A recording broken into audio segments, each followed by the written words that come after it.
Hello and welcome to today's webinar. It's a recorded webinar about OCD Misunderstood from our B News series around OCD and the misconception of this particular mental disorder. This session is usually an interactive session where we give participants the ability to contribute and interact with us. Of course, that's a recording. So whenever we have the interactive sections, we left them in the recording. You can just pause and think about the questions and then come back and join the video again. This video aims at giving you an overview of OCD, what it truly is, why it's often misunderstood, why there is a different common perception of or around OCD, and we'll try to leave you with knowledge as to how and why OCD might manifest. All right, without further ado, we'd like to start at the beginning, and already here comes a trigger warning because I would love to show you a video of a real live OCD example. I think it's important to have an example of how OCD really looks like because oftentimes people claim to not really know, or people say that they have OCD when they don't, or people fear they might have OCD and they are not sure. Again, this just goes to show how difficult it sometimes is to convey the true definition of OCD. So I'd love to start with this real life example. You'll see in the timestamps where the video ends. It's roughly 3 minutes. So here we go. Cereal. Same. So hungry. Okay. I'll cereal. I'll do it. We have bought cereal. Yay!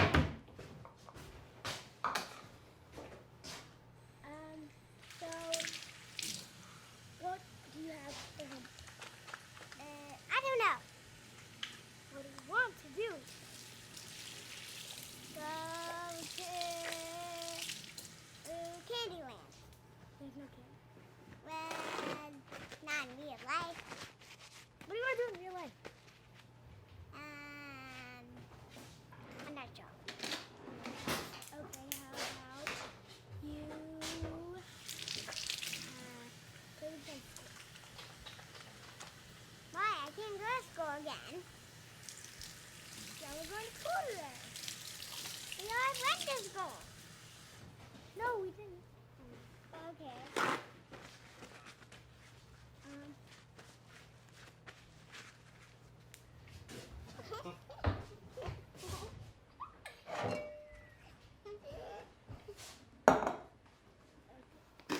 Okay.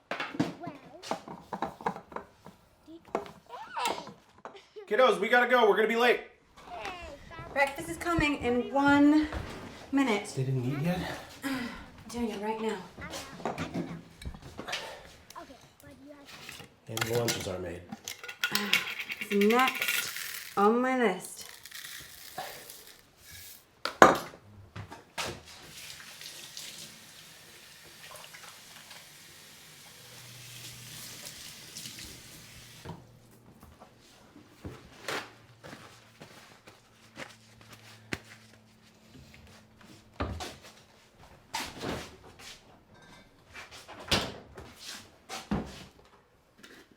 When we talked about this last week, you said, "Don't worry, I'll handle breakfast what and I make their said. lunches before they leave, and I I would remember do what the I clothes and the said. I know. toothbrushing. I We need you to wouldn't tell be late me for school again." What you said.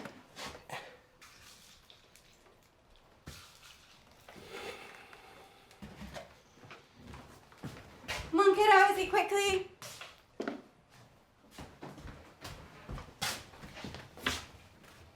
This isn't working. I would drop my lunches at school on my way to work. No, this system isn't working. This is an everyday thing now. Okay? You're drowning. No, I'm not. I see it. This is only getting worse. You need to see someone about this, or we're gonna be stuck like this. I'm fine. I can handle it.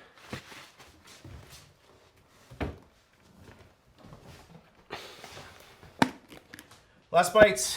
Let's get in the car. I have more cereal. I know. I'm sorry, kiddo. We'll get on it earlier tomorrow, okay? Grab your bags. Let's go.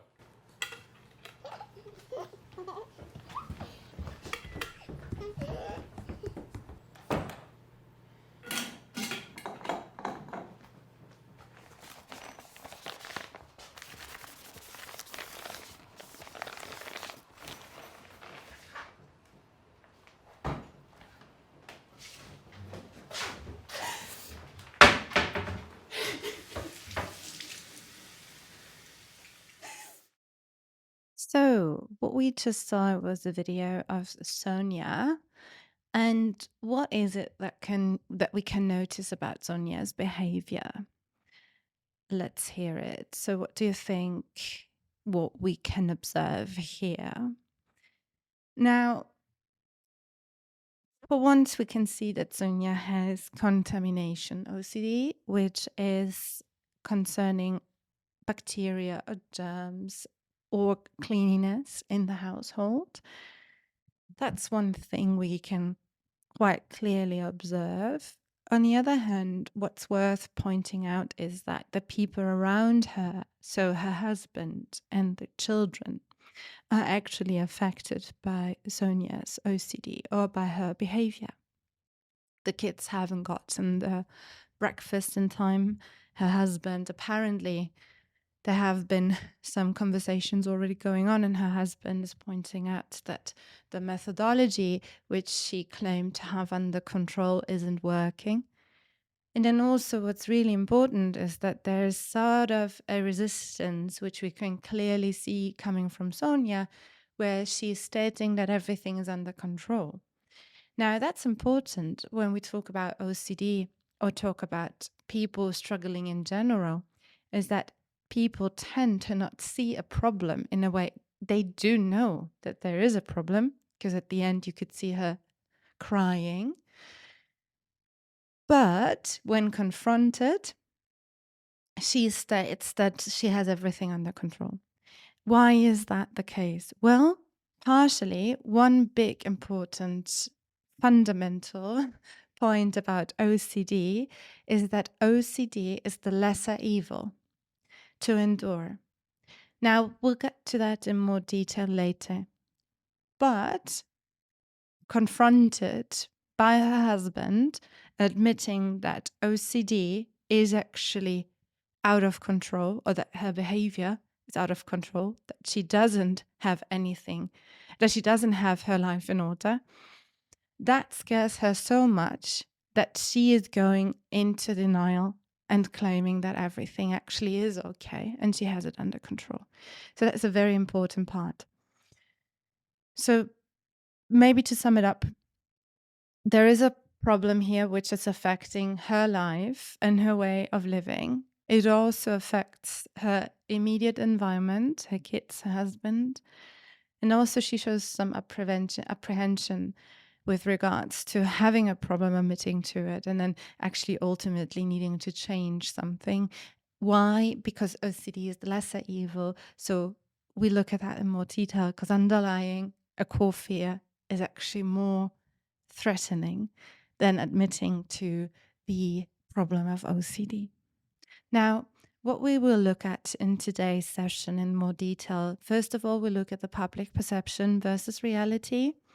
Then we'll look at OCD's role and structure. We'll also look at OCD and co-occurrence, so comorbidity and OCD. And then we'll have some snippets about treatment options and support. So before we start going into detail, let me introduce you to the face of OCD, which is me. My name is Xenia. Thank you for joining today's session. I'm here to talk about not only my personal experience, but also to give you a bit of some insights as to how OCD can manifest, or how a life of someone can look and feel like who has suffered from OCD. A little bit of background or timeline for you. So at the age of 5, my first mental disorder was contamination OCD. So very much like Sonia, I was washing my hands, being afraid of germs, and ultimately actually being afraid of death. At the age of 14, I developed a severe panic and anxiety disorder. And by the age of 18, I developed somatic OCD, which is also called sensorimotor OCD, which is also called the body-focused OCD. The body-focused OCD is a lesser-known OCD. It's not rare. However, due to the fact that it's not that known, it's often misdiagnosed or underdiagnosed or not diagnosed at all, which actually leads to a lot of suffering because that particular OCD does not follow the typical definition or structure of obsession compulsion, which makes it also more difficult for professionals to spot it. Body-focused OCD, just for the viewers, is when you focus on your bodily functions such as breathing, blinking, saliva, swallowing saliva, and also heartbeat. It can be much more. As I said, it's actually the ultimate OCD in my definition. The closest term which describes somatic OCD is now known as pure OCD, where the compulsion is not really visible, or the obsession, so to speak, is not really an act. It's more of a mental obsession and compulsion. So at the age of 35, I also received my late diagnosis of ADHD. So I have an interesting history of different mental disorders, which of course co-occur, and they have an interplay as well. They're interconnected in a way. ADHD, OCD, and panic disorder share a similar neurobiology, which is important in a way to understand that people who do suffer or do have ADHD might have a tendency to develop OCD and panic disorder. It's a prevalence, and it's more likely that those co-occurrences happen if ADHD goes undiagnosed and untreated for a longer time. Now, if we were to give it some facts and figures, in over 2 decades, I have been in therapy, or had been in therapy for 15 years straight. I have seen 5 different psychiatrists, maybe even more.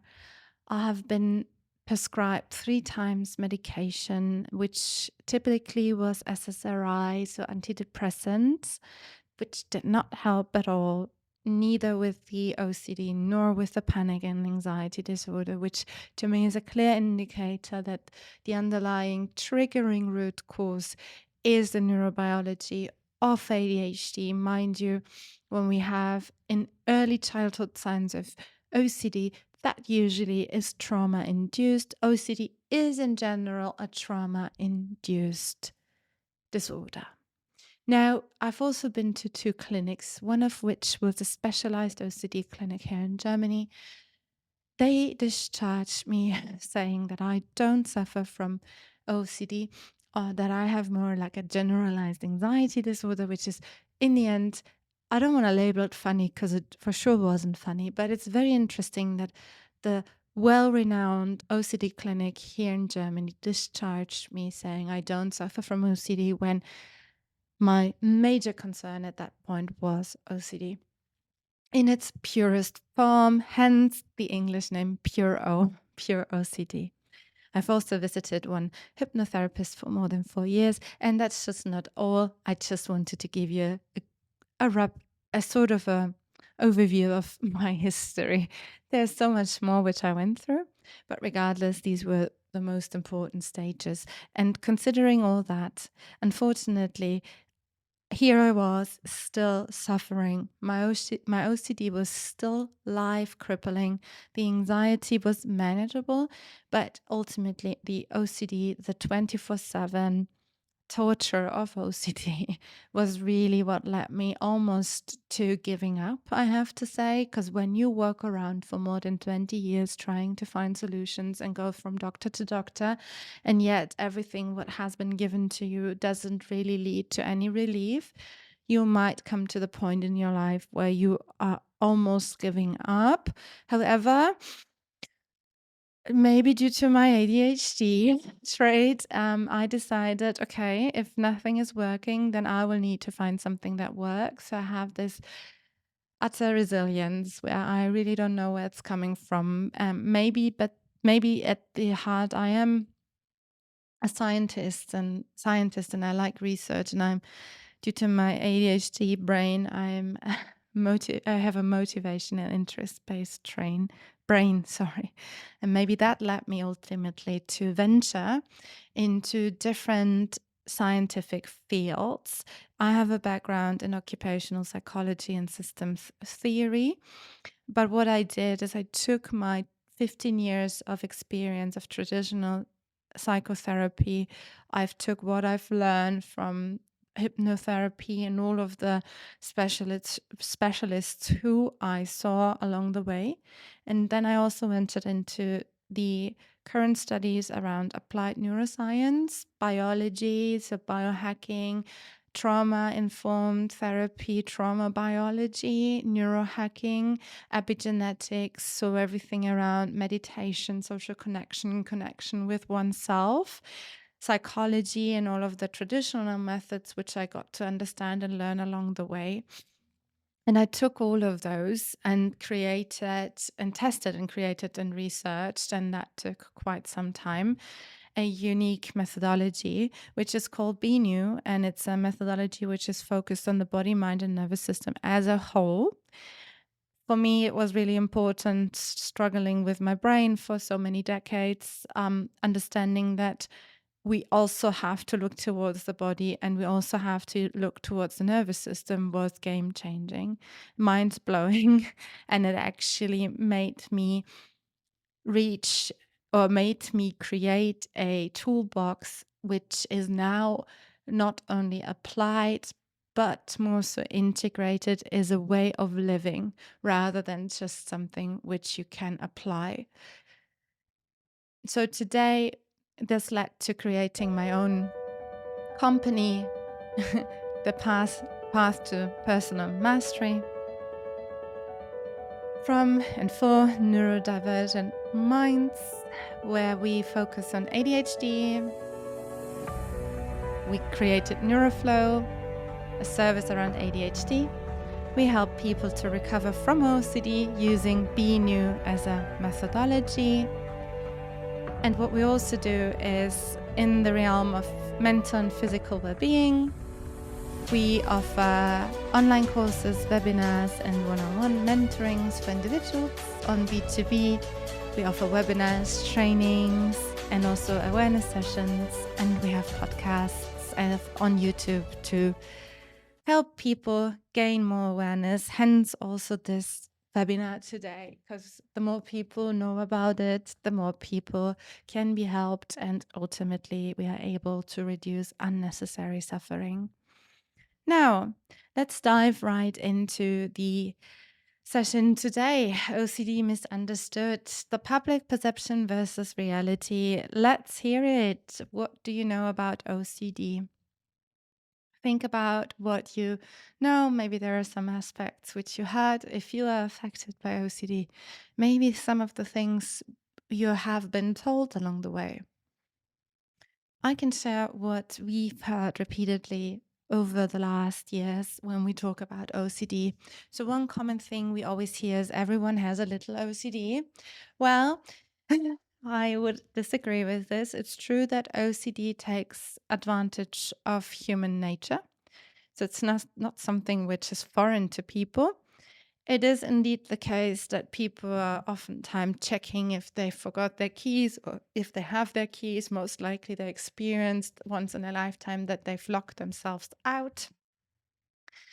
But OCD is not something everyone has. As we saw in the initial video, OCD is much more. It affects your way of living, and it also in fact affects your environment. Neatness and order is oftentimes mistaken for OCD. Then we also have control issues mentioned, which also isn't OCD. Tics mistaken as OCD. And then a very important perception, which is also in the space, in the professional space, often overlooked, leading then to misdiagnosis, is that OCD always has obsession and compulsion visible, and that's not true. Not every OCD has an obsession and a compulsion. And it's important to understand, because if we understand this, we are able to spot it. If we can spot it, we are able to stop it, or we are able to tame it and deal with it. If we don't know what we're looking for, we'll not be able to detect it. Now, when we look at the reality of OCD, then OCD is a mental disorder, which means your brain is out of order. Some parts of your brain are not functioning the way they should. Their communication and the neural networks is dysfunctional. So it's something which needs to be taken seriously. OCD also changes the neurobiology, and we'll go more into detail later. Not only the brain, the nervous system has changed. Your body is differently accustomed to or due to OCD. And it's very important to understand, because oftentimes we also hear that you just should react differently. Just do it differently. Just stop. Well, it's not that easy, because OCD has trained our brain to react in a certain way. So we have automated processes running in our brain, which we can't simply stop. We might be able to disrupt them if we spot them, if we happen to catch them, but that's important to understand. And also, OCD causes distress in the body and in the nervous system. So there's a disbalance, there's a dysregulation happening, which is keeping OCD actually alive, so to speak. A very important and really oftentimes misunderstood note is that OCD can't be habituated, especially around sensorimotor OCD. People often hear, yeah, but everyone is blinking, so just get used to it. You don't get used to OCD, because OCD, again, is a dysfunctional program in your system. So OCD keeps you from living a normal life, and OCD won't simply go away. So you have to put in the work. To sum it up, OCD changed your body, your mind, and your nervous system.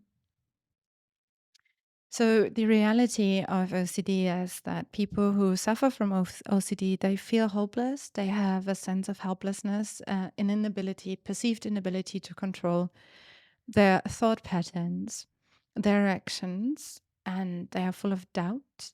OCD tends to be the what if disorder.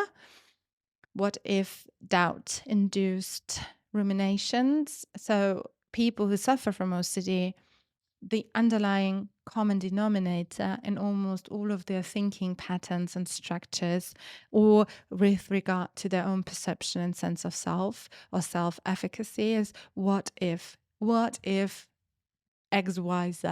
That's really the common theme, and it happens more often than people are actually aware of it. So it's running the show. So OCD is a hyperfixation, and it is accompanied by rumination and has avoidance and reassurance seeking behaviors. Now, OCD has a certain role and it follows a certain structure. So the question I have for you today, what do you think is the role of OCD? If you were to give OCD a role, a function, what do you think this role or function can be? The ultimate goal of OCD is to distract you. So OCD wants your attention. It wants you to focus on the OCD theme. It wants you to have all of your resources, your mental resources, directed towards an OCD theme. What is an OCD theme then? Well, as I said in the beginning, when we remember Sonia's case, OCD was the lesser evil for Sonia to be distracted and focused on. Why is that? OCD is a trauma-induced disorder, meaning that underlying OCD is a core fear. And this core fear is so scary in a way. It's so life altering. It is something which people are not yet able to endure or face, that OCD becomes a coping mechanism overlying and therefore preventing the exposure to the underlying core fear. So it's important to understand that there's a core fear and there's an OCD theme. The OCD theme is noise, while the core fear is what we actually have to look at in the long run. Now, what can be OCD themes? So everything you know about different kinds of OCD can be OCD themes. So when we talk contamination, harm OCD, pure OCD, sexual OCD, relationship OCD, counting OCD, checking OCD, so all of those are OCD themes, and they have little to do with the underlying core fear when we talk about treatment options. Most treatment options direct their attention towards the theme, which is actually not as efficient as stabilizing people, enabling them to look one level deeper and tackling their core fear. The core fear is oftentimes a trauma-induced fear, and trauma in that sense is oftentimes an early childhood-induced overwhelm, a situation where we as kids, surrounded by caregivers, felt that who we are is not okay, which is shame-induced, or what we do is not okay, which is guilt-induced. Overwhelm, helplessness, the inability to deal and cope with feeling not okay or doing something which is shameful, hurtful, or a behavior which is being judged by our caregivers, and as a consequence, we are not lovable and we are not worthy of love. That situation is what we call trauma-induced core fear on our sense of self. The perception of who we are changes, and it becomes a core belief which is then ultimately shaping our sense of self. It is accompanied by the lack of control, so the perception that life is controllable, not being able to deal with uncertainty, and also the inability to deal with emotional overwhelm, the inability to deal with situations where we feel helpless, where we feel as if we can't regulate ourselves. So these are core fears, and those core fears, in particular, when we look at people with OCD, oftentimes these are childhood related traumas. So it's an early childhood related trauma where the sense of self started to shape. And due to the trauma, the sense of self shaped with core beliefs, which actually go towards shame, guilt, lack of control, and inability to deal with your own emotional regulation. So let's look at an example of Sonia again. So Sonia and her contamination OCD. What is it that Sonia is scared of? Let's think about it. If we look at the OCD theme and the core fear, take a minute to think about what could be the OCD theme versus the underlying core fear. Of course, this is all just hypothetical, so we don't really know. This is just an example to make the distinction between OCD and core fear a bit clearer to you, because when we once did the exercise, it will be more understandable for us. Mind you that when you're dealing with OCD, for the outside world, the differentiation between core theme and core fear might be quite simple and obvious. Well, for people who are suffering from OCD, that's not the case. Why? Because our brain is dysfunctional. We have an issue with trauma-induced states. So while we have difficulties with OCD, we re-experience traumatic situations or traumatic emotions or traumatic perceptions in a way about our own sense of self, about our own core fear. And that leads us to have a trauma perpetuated state, which gives us a hard time to understand certain things or to grab certain understandings, integrate them. Our brain is in a hyper alert state. So we have issues or difficulties having a clear understanding because our brain is in chaos, so to speak. And that's normal for people who are being traumatized or people who are suffering from OCD because they have to deal with a survival brain in their moments where they go through struggles. So oftentimes it takes a longer time period to break down OCD theme versus core fear. So this is just an example which should help people to get a better understanding, which they can use for themselves or with their therapist to go into into more detail to do the work. Let's look at the OCD theme. So the OCD theme for Xenia is contamination. It can be the fear of bacteria. It can be the fear of getting ill or sick or harm by dirt.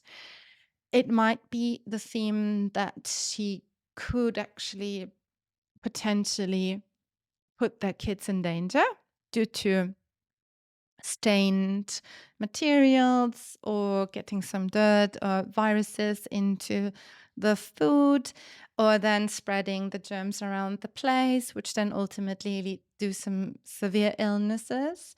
Okay, here maybe also worth pointing out the creativity of people with OCD is endless and limitless. So while it starts with common nature or human nature and logic, the consequences of which can be sometimes really absurd, or the fear-induced states which then lead to thinking or consequent thinking about what can happen can be really far away from any reality.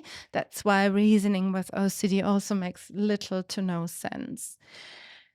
So that can be all of the OCD themes. So if we were to look at the core fear, remember, let's just simplify it and look for core fears which are relating to who Sonia is not okay, or what she does is not okay, or an inability to deal with the consequences of her actions.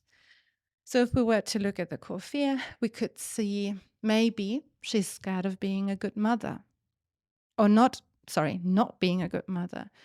Maybe she fears that she needs to be perfect in order to prevent her kids from getting ill or suffering some ill advice of parenthood, or getting something like a wrong treatment, or that she won't be able to protect them from consequences, which life has in a way, because what is it that we truly can control in life?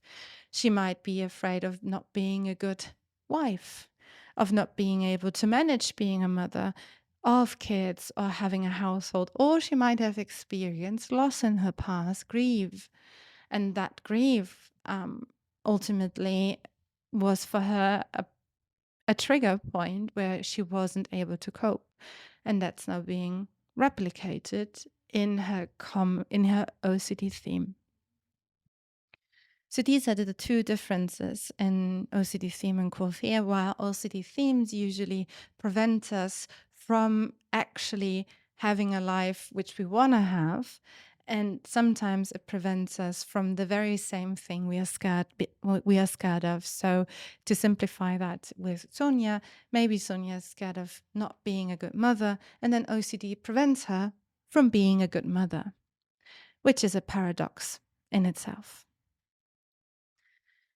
Now, to summarize, a core fear is triggered by unresolved trauma. Trauma means overwhelm, helplessness. So when we experience a phase in our lives, usually when it comes to OCD, it's earlier childhood trauma, where we have too much for too long. So we experience too much for too long, too much pressure, too much violence, too much neglect for too long, or we have too little for too long. So too little means we haven't had any nice words, we didn't feel if we didn't feel affection, we haven't had any situation where we felt held or where we got praised for or where we actually felt that we are okay the way we are. It's triggered by also a relatively small window of tolerance. Window of tolerance means the ability to self-regulate. When we look at our nervous system, we constantly balance between fight, flight, and rest and digest. That's normal for us to go throughout the day several times in between those different states. And when we have a low self-regulation, then we have the tendency to not be able to switch back and forth, oftentimes due to unresolved trauma. Rather than balancing it out, we tend to go into a so-called functional freeze, which means we are either in hyper-arousal or hypoarousal. Hyperarousal meaning that we have the tendency to be aggressive or we have the tendency to be highly emotional. Hypoarousal is the opposite. It's retrieving and going inwards and feeling numb, and most of the time, not always, dissociating. Trauma can be triggered by anticipated danger in the real life situation. So when someone is traumatized and then finds themselves in a situation of real danger or overwhelm again, then trauma is triggered, hence perpetuated. So we relive it.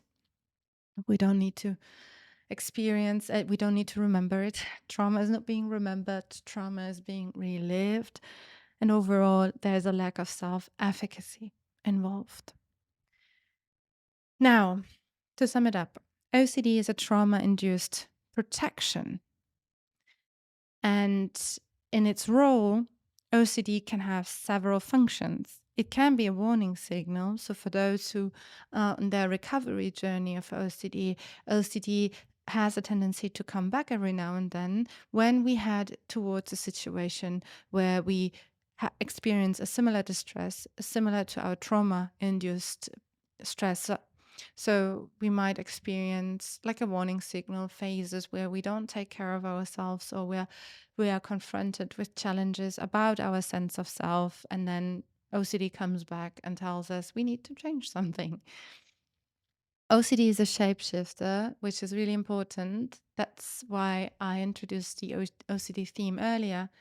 If we only take care of the OCD theme, then OCD might have the tendency to shapeshift onto other symptoms. Because ultimately, what we want to do is we want to take care of a new sense of self. So we want to take care of the underlying core fear. If we don't do that, OCD will shapeshift. In the area of sensorimotor OCD, just to give you an example here, shapeshifting, for instance, going between different hyperfixations. So you might have a hyperfixation on breathing, which then switches to blinking and then switches to swallowing. You might experience all of the sensations at once, as long as you don't take care of your core fear. Or, of course, and we'll talk about that in a minute, is when you start to reprogram your system, the tendency of your system getting out of order. That sounds weird, right? So you already have a disorder and then you get the system unraveled in a way, or you perturbate it. So the system is then even more so in order, and then OCD can come back more intense in the initial stages of recovery. We'll talk towards that in a bit. So OCD can be a protector, or is a protector, coping mechanism for the underlying core fear. And it's also distress response, meaning that the earlier we experienced OCD as a trauma-induced stress response, the more our body and system actually integrated that OCD response as our new distress response, that whenever we feel distress, OCD might show up as an automated program.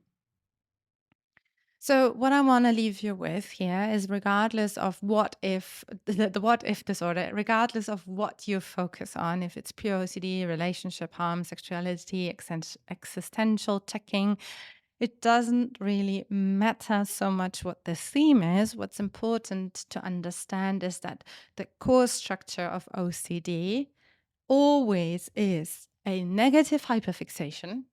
Why negative? Because we can't shift our attention. We can't shift or control the hyperfixation. There might be some hyperfixations which are useful, in times of war. Fighter pilots, for instance, hyperfixate on the enemy, and they need to in their fighter planes because they really need to lock in onto the enemy because that equals survival. A negative hyperfixation in that context is that it's unrelated to imminent danger, so therefore it's negative in a way that it's not serving a purpose of survival, supposedly not serving a purpose of survival. So negative hyperfixation on an OCD theme, which is keeping your attention. It wants your attention. So for the lack of a better term, we came up with the abbreviation NOAA. So negative hyperfixation on attention, which in a way is not the best terminology, but it sums it up a bit better than obsessive compulsion disorder, because here we don't talk about obsession and compulsion. We talk about a negative hyperfixation, which catches your attention. And that's what the ultimate purpose of OCD is. If we look towards the underlying trauma biology, which is also very important, so now that we talked about the structure, the underlying structure of OCD, NOAA, I want to share with you the underlying trauma biology as well, because it's important to understand that when you suffer from OCD, then you have a survivor brain. And I mentioned that earlier quite quick. Sorry, I mentioned that earlier already a little bit. So survivor brain means versus normal or relaxed brain, that certain areas in your brain are hyperactive, such as the amygdala, for instance. And the amygdala, what it does is, if it's hyperactive, it's on fire. So it's a fear-induced amygdala firing up and influencing, of course, the whole system in a way, because it starts up the loop of OCD. It starts up the stress response in a way. And then also you have a hyperactivity or dysfunctionality in the anterior cingulate cortex, which is an important brain part. It's also part of the salience network, which somehow regulates our ability to shift focus, or what our attention should go on, or what we should focus on. It's this it's analyzing a perceived threat, conflict, and importance of what's happening and what needs to be focused on. And this survival brain is part of the trauma biology, which we can see in OCD patients. Then there is a hypervigilance in the system, and this hypervigilance, which is also due to the dysregulated or alerted nervous system, that actually triggers rumination, intrusive thoughts, the internal scanner function, the never-ending internal scanner function. That's all hypervigilance related. And since our whole system is in that state, the tendency of all of those things appearing is higher. So if you're in a relaxed state, hardly ever will you have intrusive thoughts. Mind you, you might not notice consciously if you are in a hypervigilant state versus a relaxed state, because if your hypervigilant state became the new normal state, you might have issues understanding in which state you're in. And that leads me to the last two points here on the slide, is that distress became your new normal, depending on how much of OCD is bothering your life. A distress in the system became a new homeostasis. So homeostasis is a balance in our system, which is evolutionary required of us to maintain lowest level of energy. So it's our default mode, so to speak. It's the default system. It needs to be in balance, because that's how we preserve ourselves and actually take care of survival. A system in distress is prone to, for the lack of a better word, death. In a way, when we look at it from an evolutionary point of view, what we want to do is we want to tend towards survival. And if we want to survive, what we need to do is have lowest level of energy. So we need a homeostasis, a system in distress. Perturbated systems are perturbated because they then either form a new system, they integrate what's perturbated the system, or they decay, actually. They fall into pieces and don't survive.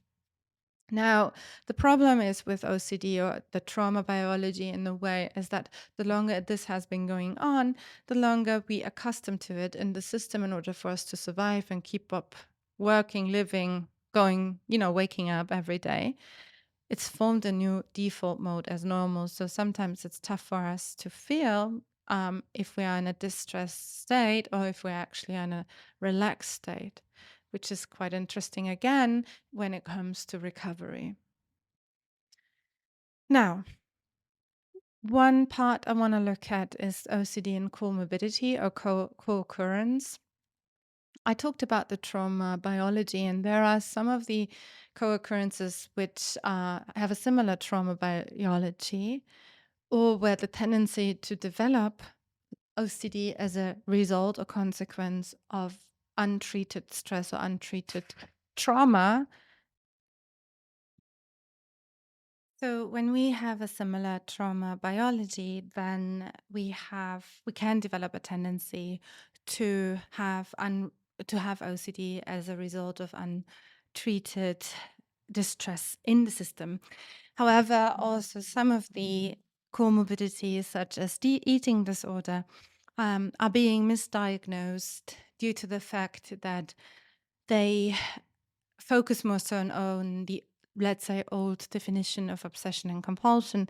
For instance, binge eating is, in my definition, more so relating to negative hyperfixation on a attention theme rather than having a eating disorder in a way which then leads to different treatment options. When you were to treat binge eating under the umbrella of eating disorders, you would talk about learning how to relearning your relationship with food, or having habituated new habits where you introduce new structures, or when you work with your self-esteem, when actually when you were to treat eating disorders or binge eating under the umbrella of OCD, you would approach it a bit more technical, because the OCD treatment which we offer at BNU actually is a system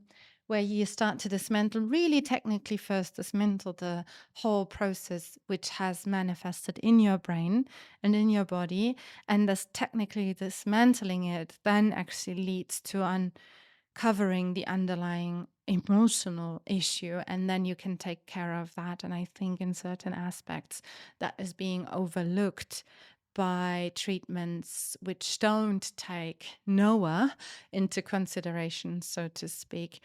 Anxiety and panic is a very very significant, highly anticipated, that's what I wanted to say. No, it's very significant and comorbid in OCD. So most of the patients have had a history of panic and anxiety before OCD manifested. And then when you have ADHD or are on the autism spectrum disorder, then, for instance, if you were to suffer from the type 3 ADHD, which is over-focused ADHD, the neurobiology is quite similar to the hyperfunctional ACC, so anterior cingulate cortex. So there's a dysregulation in the ACC in both brains, so to speak. And of course, that then can lead to developing OCD if you don't really regulate or get proper treatment. And then also we have mood disorders such as mania and depression. So what I want to leave you with on that slide is that oftentimes those illnesses or symptoms come before OCD, or they might be misdiagnosed in a way that OCD is being misdiagnosed for those, which you see on the slide here. So it's very important to understand what OCD really is and how that relates to maybe other comorbidities, and really dig deep into the structure of things to understand what you're dealing with. So if we were to again summarize, we have a underlying core trauma which actually formed a rather unstable sense of self, and that led to untreated distress. So people who are dealing with those kinds of core fears low self-efficacy, a small window of tolerance, trauma-induced unresolved self or sense of self. If that's going to get unnoticed, untreated, that leads to ultimate untreated distress in the system. And then OCD can become the protector in order to reinstall order, a new homeostasis, in order for your system to survive or keep surviving rather than being in a constant state of survival, which the distress actually is so threatening for the whole system that OCD becomes the lesser evil in a way, a coping mechanism for your system. Let's look at some treatment options and support. Again, I'd like to invite you to tell me, or not really me directly, but to think about what are some of the common treatment options which you already know, or which you have in your area, or which you have experienced. So, most of the treatment options I have experienced, and that's just me here in Germany, is one which is called the golden standard, which is ERP, so exposure response prevention therapy, which means you're being exposed to your fears, to your obsessions, and you are being forced not to engage in your compulsions. Well, and that works for OCD themes. And of course, it then brings out the anxiety, because that's what ultimately is the goal, help patients sit with their anxiety, because compulsions, in a way, should help to reduce the perceived anxiety which you have in relation to your obsession. In Sonia's case, that would be preventing her from washing her hands. And then what's happening? She will be confronted with the fear of her OCD theme. Well, for me, that's rather inefficient in a way, because I rather want Sonia to focus on her core fear. Because when we learned, if we only focus on the theme, then OCD might shapeshift into something else, or latch onto something else, or latch onto a thought. So OCD is quite creative. OCD is as creative as you are. So I'd rather advise not from doing that. I mean, you can do it if it helps you. I'm not saying not everyone is, reacting in the same way. For some, ERP really helped wonders.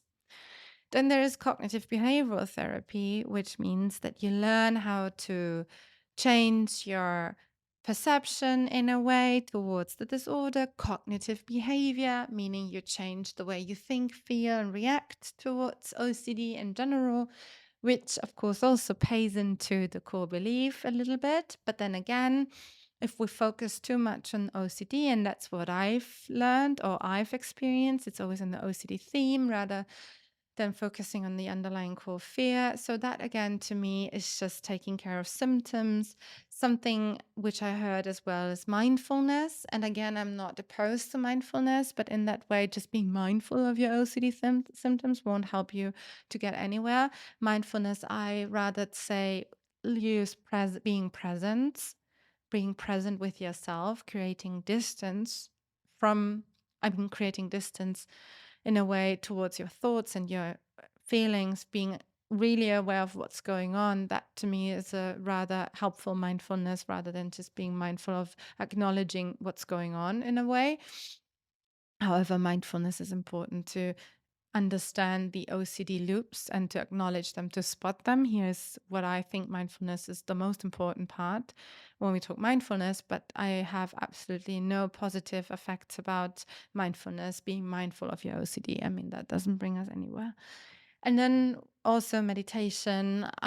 If we were to look at things around meditation. Yeah, meditation is a good part. We also use that. We use it with neuroplasticity 3.0. This is how we call it at BNU, where we use proactive visualization, so to speak, and we actually target directly what we want to do with visualization rather than just going through meditation, actually if we were to use meditation, like awareness meditation, become aware of your breathing, become aware of your blinking, become aware of your nose and all of that, actually, due to the fact that our salience network is a little bit off because our anterior cingulate cortex is dysregulated, meditation can actually make some of the OCD symptoms worse.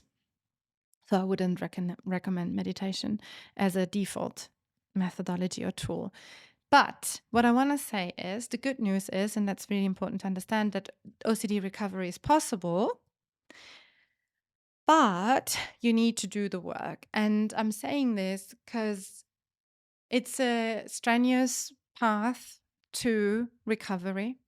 It's not really easy. However, it's simple in a way because the steps towards recovery are rather simple because there is a step-by-step guidance which you can do if you approach it rather technically, that is. But it's of course not easy in a way, which means that you have to reprogram yourself. You have to stop your OCD loops, you have to intervene, you have to change your reaction, you have to spot it, you have to be aware of it, you have to work with your internal programs, you have to work with hypervigilance, you have to actually reset the brain. So these are all things when we also look towards the homeostasis, which we initially touched upon, you have to break that old homeostasis and build a new one. So it is requiring a lot of work from you. So it's exhausting when you're already exhausted.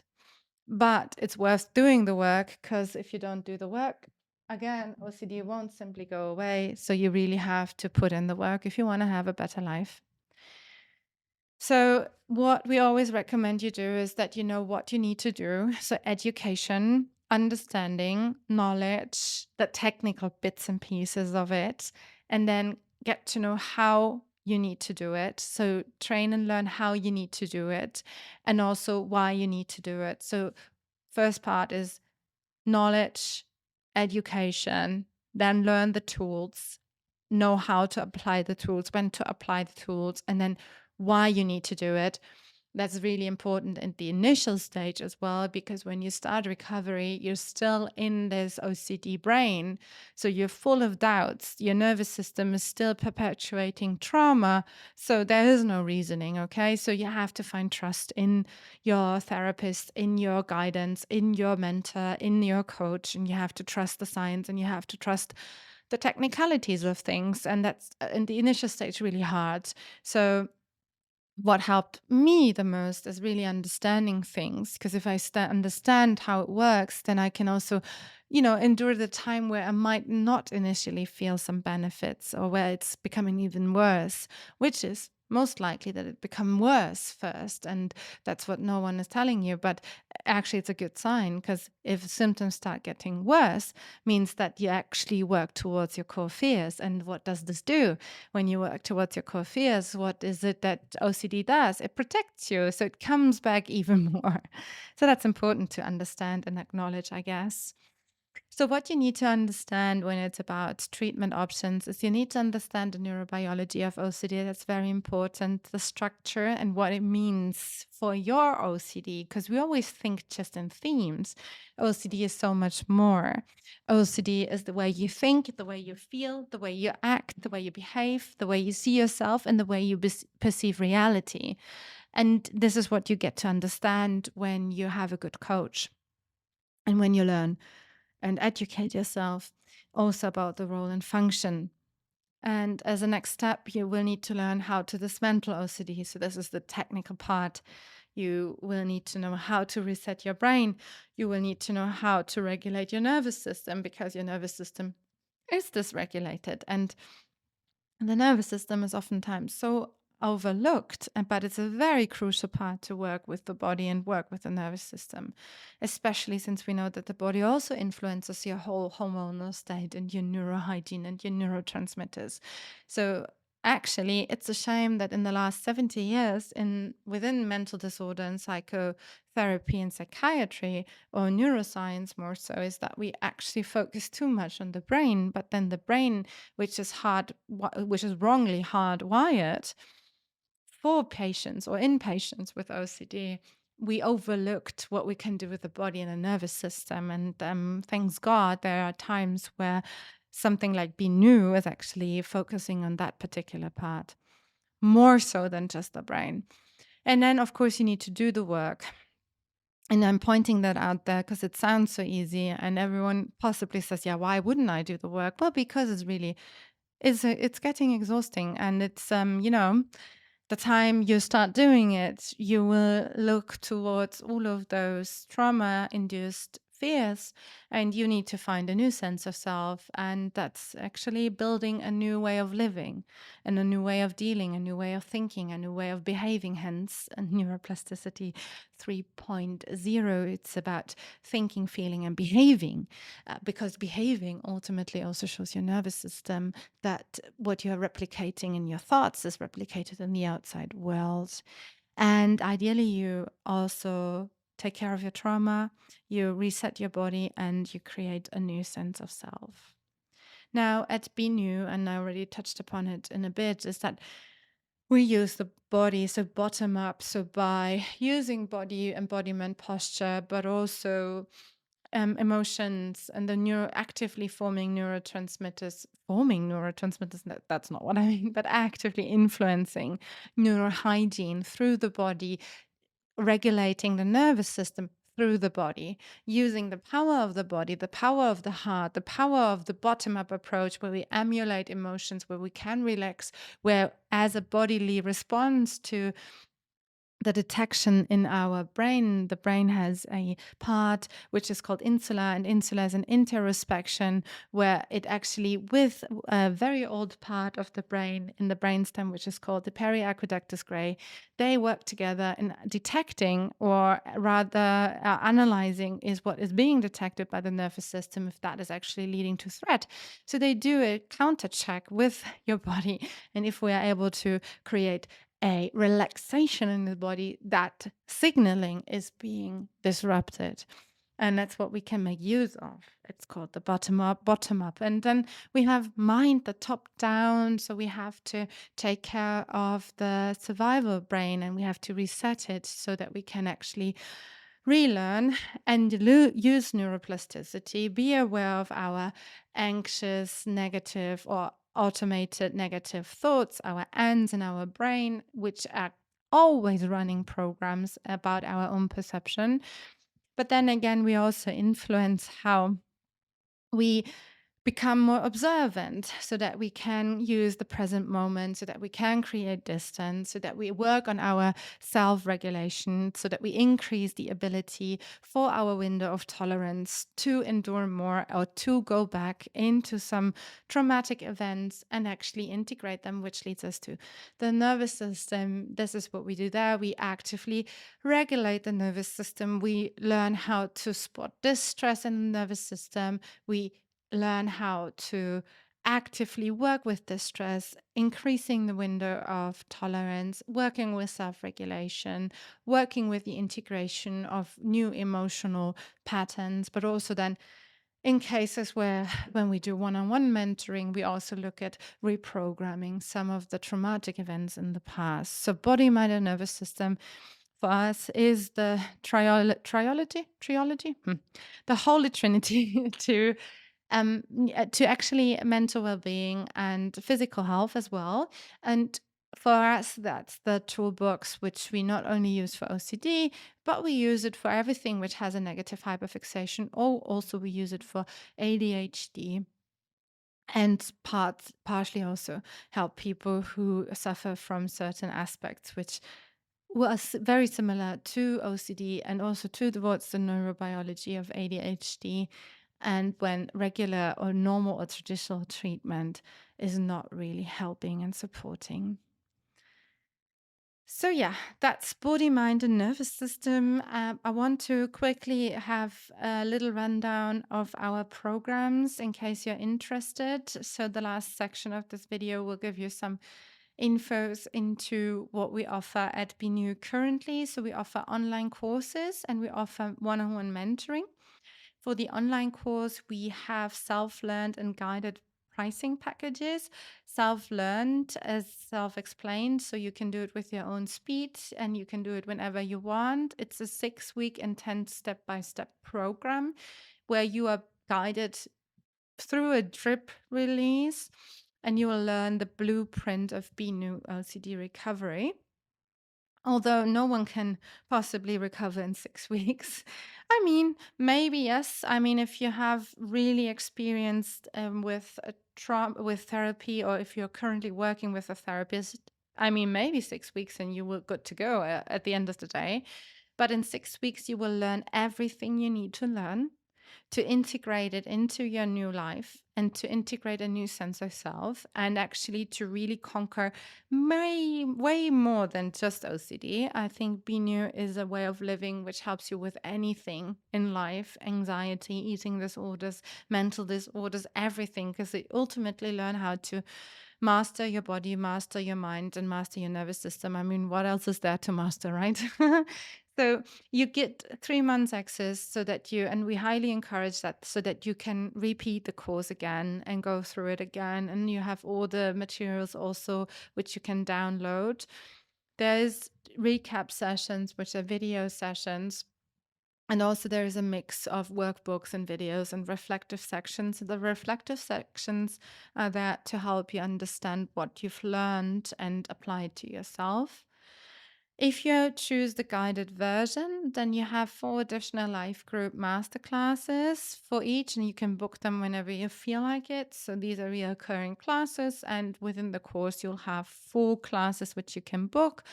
You can go and book how to control your mind, how to control your body and nervous system, trauma and core beliefs, and then you have a Q&A session. So those sessions are included, and depending on how many people are in the course, you also have access to the group, and then you can do the group master classes with your group members, again, depending on how much people are currently signed into the course. So self-learned and guided all offer the same materials, minus, of course, the master classes, which are only available for the guided version. You have 10 modules and you've been taking through step by step towards your recovery journey. You'll go through the misunderstood OCD, what that really means for you, the neurobiology, and how you can spot your own neurobiology. So these are not just lectures, these are modules which always have education, practical exercises, reflections, and tools. Talk about the comorbidity. We'll then spend core modules around introducing NOA, so the negative hyperfixation on attention, understanding it, and ultimately dismantling it. And then we'll wrap it up with our BNU trick and treat methodology, especially for OCD. We have a module dedicated to core beliefs and your stress response, where you'll dig deep into your own core belief and sense of self. And then you'll also have reprogram and rebound module, where you get to learn all the things about that, and then also how recovery feels like, and will best prepare you for recovery, will best set you up to leave the course with your own toolbox. Now, for those who want to have one-on-one mentoring, we also offer that. So in addition to the OCD Recovery online program, you'll get that as well. However, it won't be drip release, so you'll have immediate access to all of the workbooks, because this is really quite individual for your own journey. You'll get personalized and tailored program, which is up to 3 months, and each week you will have an expert session, 90 minutes with me. And then you'll also have, in addition, one trauma and core belief session, where we will integrate and reset the trauma in your body and nervous system. You will have one dedicated session with our body and nervous system expert around neurohygiene and body hacking and what you can do with your body, and set up your personalized protocol. And then you'll have one movement and integration session with our movement expert after we release the trauma, in order for you to build a new strength, a new sense of self, and also integrate that with your body into your nervous system. So after the stabilization and the integration, we'll also move towards really empowerment. Now, In addition, you'll have close guidance and support in the mentoring program. You'll get a review and a recap protocol after each session, including a video recording, which is also very helpful because then you can go back and watch the session afterwards. You have close support via WhatsApp. And then after the mentoring program closes, you get a journey transcript, your protocols, and your handouts so that you have everything in place. You also see here the pictures of the rest of the team. In the middle, we have our movement and integration coach, Celine. And to the right, this is Isabella, our body and nervous system expert, and me to the left with still long hair. All right. So that was the course OCD Misunderstood. And this is where we end. You will have all the links also in the description below. If you feel triggered, we offer 3 30-minute discovery calls through our website. So feel free to reach out, and looking forward to seeing you in our next sessions. If you have any questions or if something was not really properly explained or discussed, please leave a comment below. If there was something missing, also please leave a comment below. We're happy to come back to you.